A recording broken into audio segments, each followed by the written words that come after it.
Ketika Kementerian Pertahanan baru-baru ini mengajukan anggaran sejumlah 124,995 billion dolar, kita bulatkan ya, 125 billion dolar atau mendekati angka 1.700 triliun, sebuah angka yang lumayan besar yang membuat otak saya yang kecil ini menjadi hang atau loading. Sebentar, ini anggaran untuk apa ya? Beli senjata atau bikinan senjata dalam negeri nih. Grand Plan pertahanan negara arahnya bedil-bedilan atau model Tiongkok, menaklukkan negara lain tanpa bedil, pakai smart dan soft power, bukan hard power. Kita semua tahu hard power itu old mind, kuno, harus dikombinasi dengan soft dan smart power, model Tiongkok lah. Beli pejabat negara lain, kasih pocket money, kasih pinjaman lunak, dibangunkan apapun yang sifatnya jangka panjang dan seakan penting di negara tersebut. Misalnya nih ya, negara tetangga kita banyak tuh pejabatnya yang kena strategi smart powernya Tiongkok. Rakyatnya kemudian dinina-bobokkan dengan narasi. Dan untuk negara kita yang pejabatnya NKRI garis lucu semua, hanya ketawain negara tetangga itu. Seru ngelihatnya.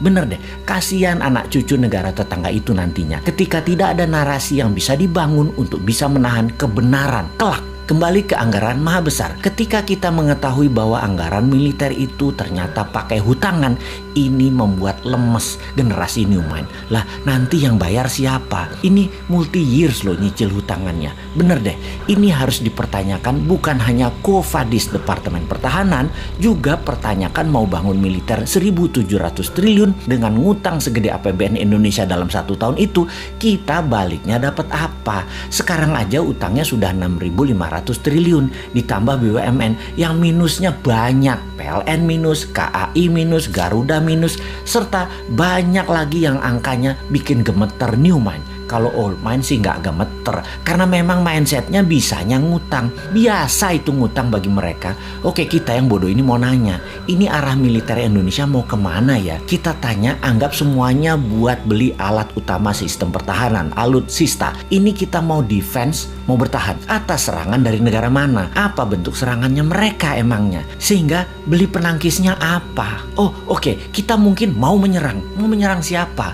Wilayah mana yang mau diserang? Yang mau ditaklukkan? Papua Nugini, Pasifik Selatan, Australia, atau Malaysia, atau kemana?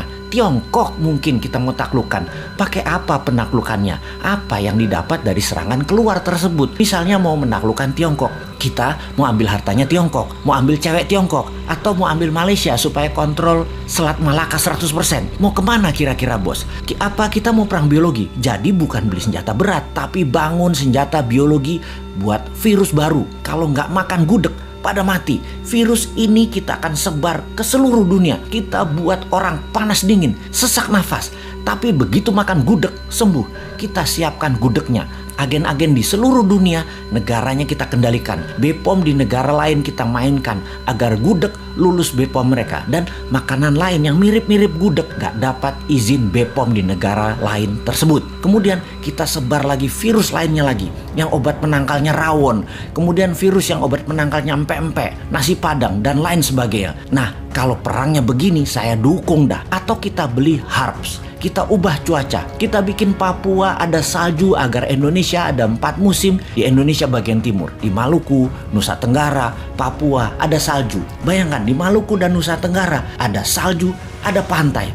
Keren abis. Di Papua akan ada ski resort, banyak. Kayak di Swiss, gila nih Indonesia kerennya. Sementara di Indonesia bagian barat dan tengah seperti biasa, hanya 2 musim. Lupa, ada musim pilkada sama pilpres ya, sama musim duren. Maaf nggak kehitung. Tapi loh ya, saya ini yang bodoh ngaku pinter nan sontoloyo selalu curiga kalau ada anggaran multi years sampai jabatan selesai masih ada kewajiban yang ditanggung renteng. Maksudnya begini, di akhir masa jabatan presiden sebelum ini ada juga lembaga yang last minute kira-kira 2 tahunan terakhir masa jabatan beli alat-alat multi years sampai 10 tahun ke depan. Sehingga pejabat di presiden baru Pak Jokowi periode 1 departemen itu anggarannya hanya untuk membayari utangan dari kebijakan multi years pejabat sebelumnya. Bahkan sampai sekarang masih nyicil sehingga departemen itu kering sekarang.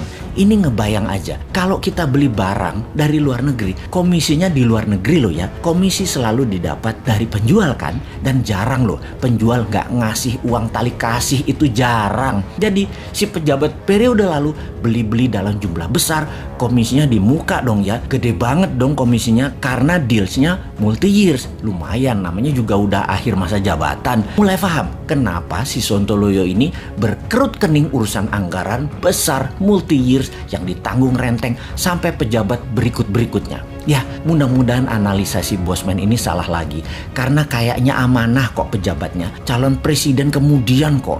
Pasti maha suci.